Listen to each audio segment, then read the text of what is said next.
You're listening to Whispers of a Witch.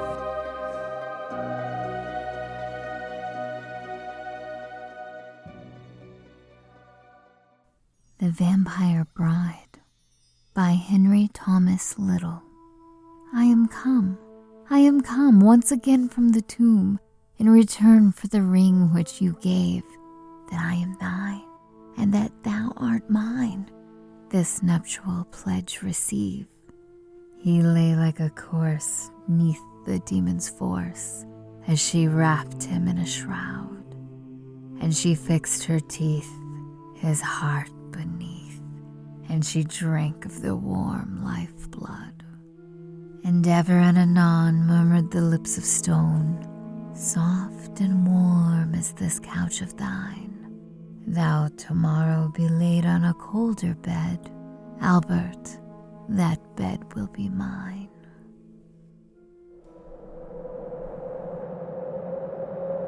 Whispers of a Witch.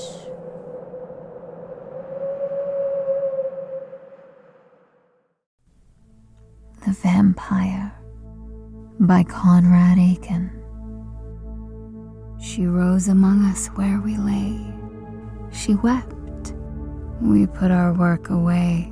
She chilled our laughter, stilled our play, and spread a silence there.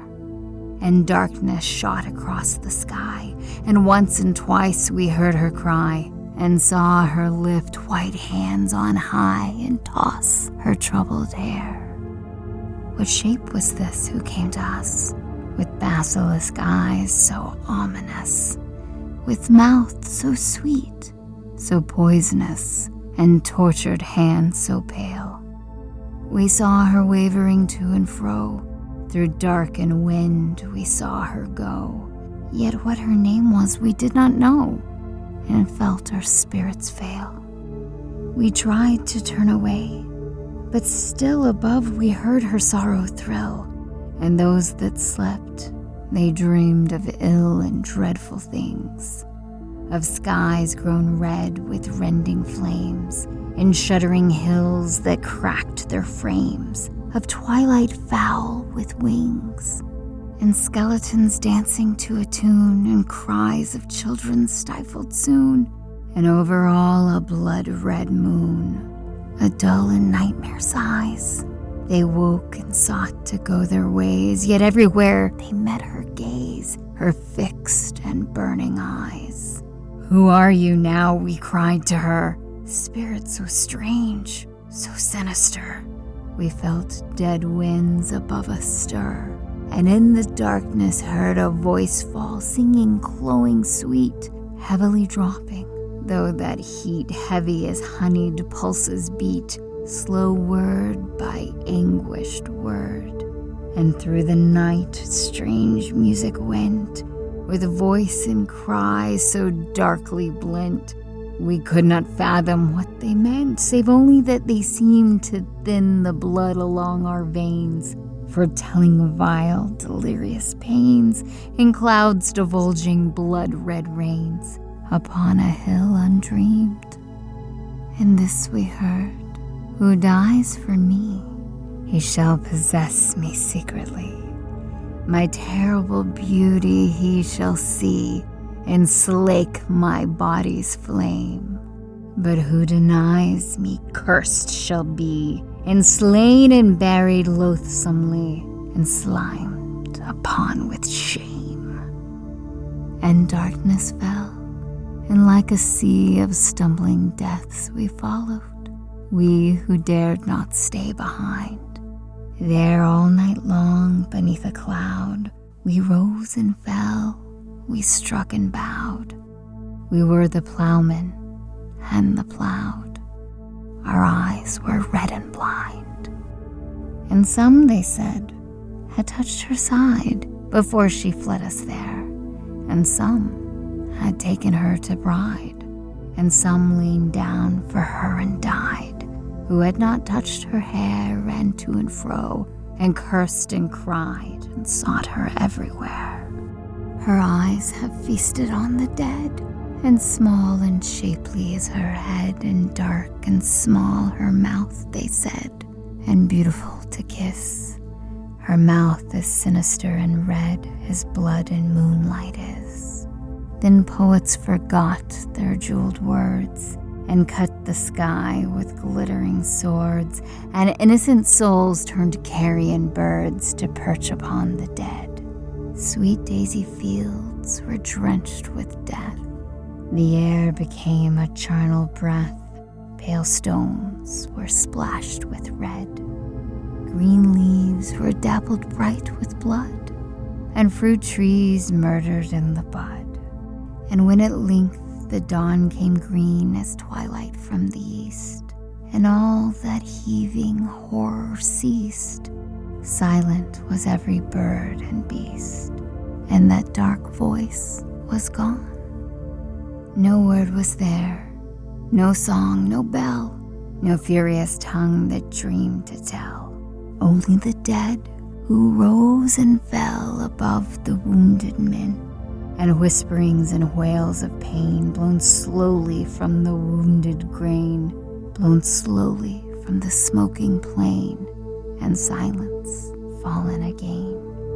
Until at dusk, from God knows where, beneath dark birds that filled the air like one who did not hear or care, under a blood-red cloud, an aged plowman came alone, and drove his share through flesh and bone, and turned them under to mold and stone. All night he plowed.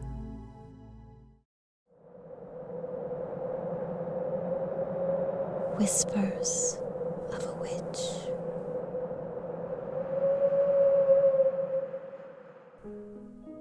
The Vampire by Madison Julius Cawein.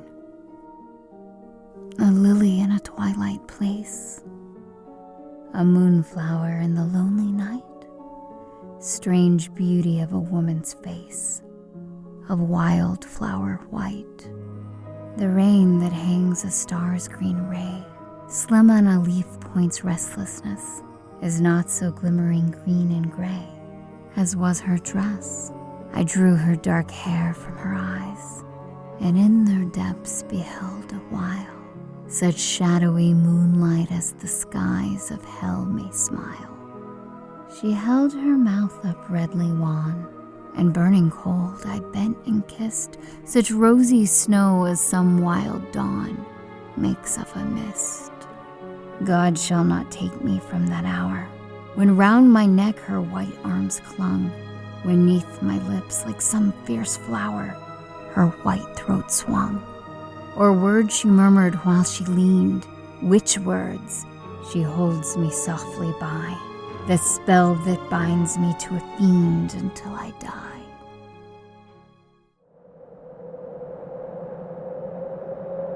Whispers of a Witch.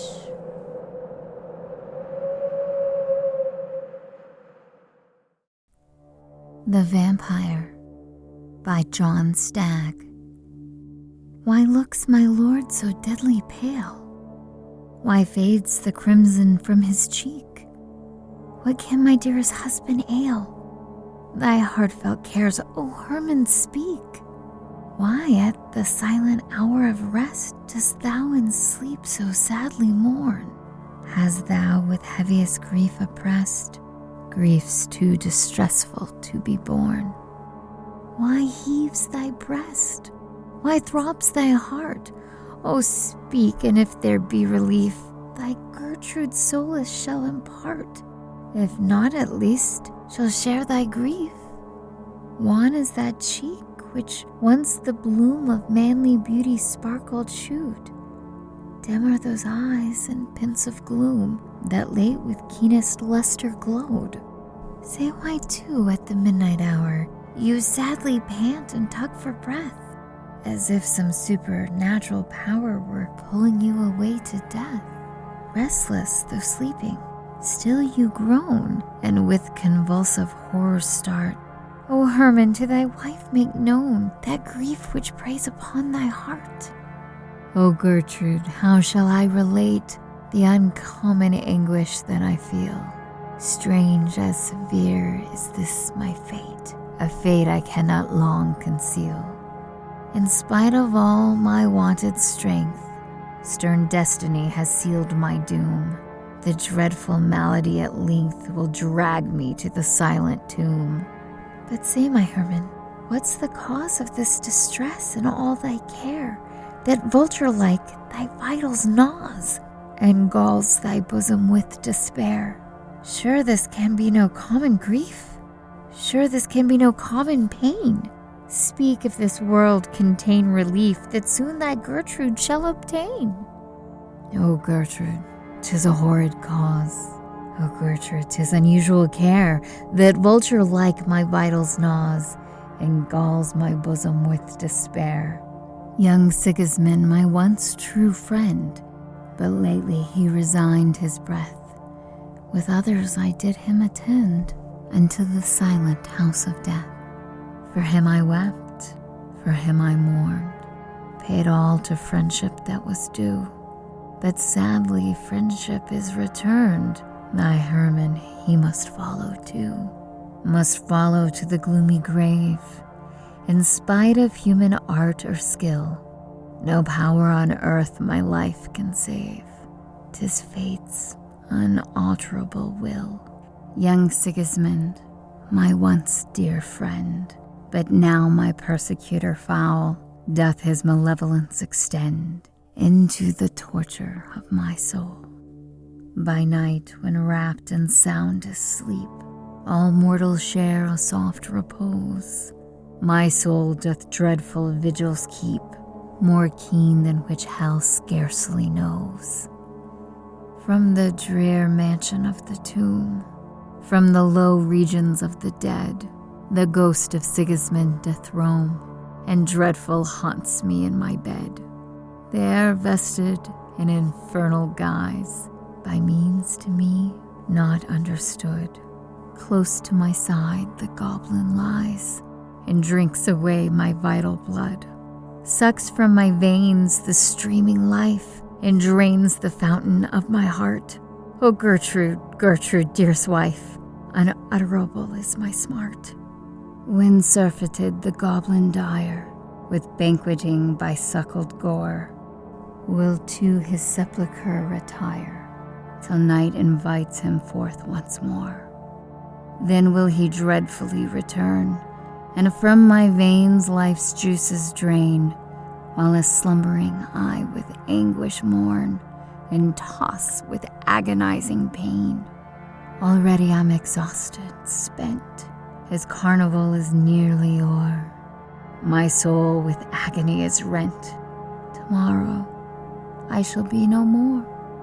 But oh my Gertrude, dearest wife, the keenest pangs have last remained.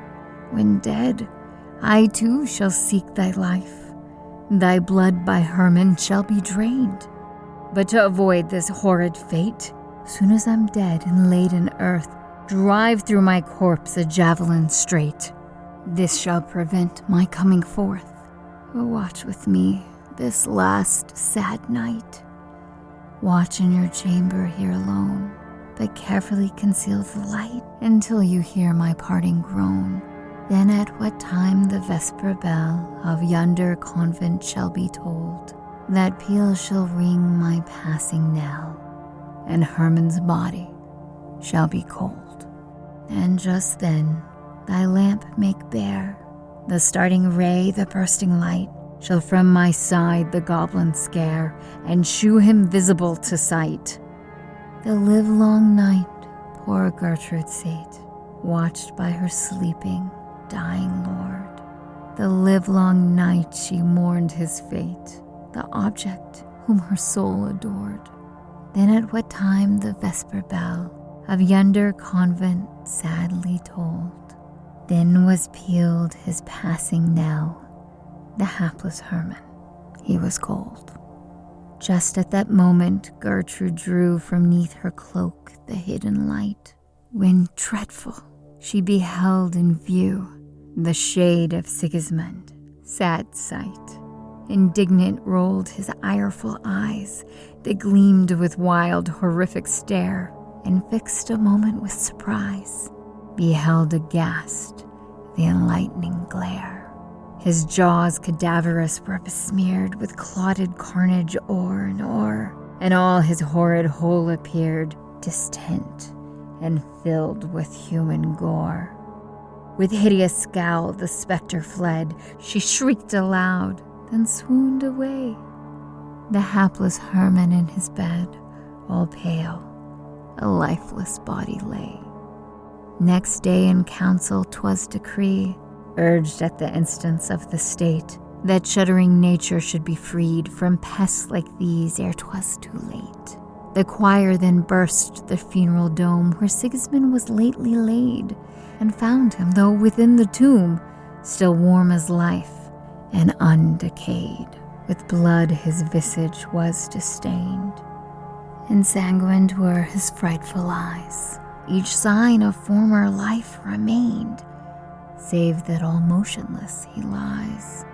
The corpse of Herman they contrived to the same sepulchre to take, and through both carcass they drive deep in the earth a sharpened stake. By this was finished their career. Through this no longer they can roam. From them their friends have naught to fear. Both quiet keep the slumbering tomb. These poems and stories were narrated by Jennifer Ann Scott. Please visit witchvoice.com, and if you'd like to support this podcast and gain access to additional recordings, including a patron-only podcast, please visit patreon.com/whispers of a witch.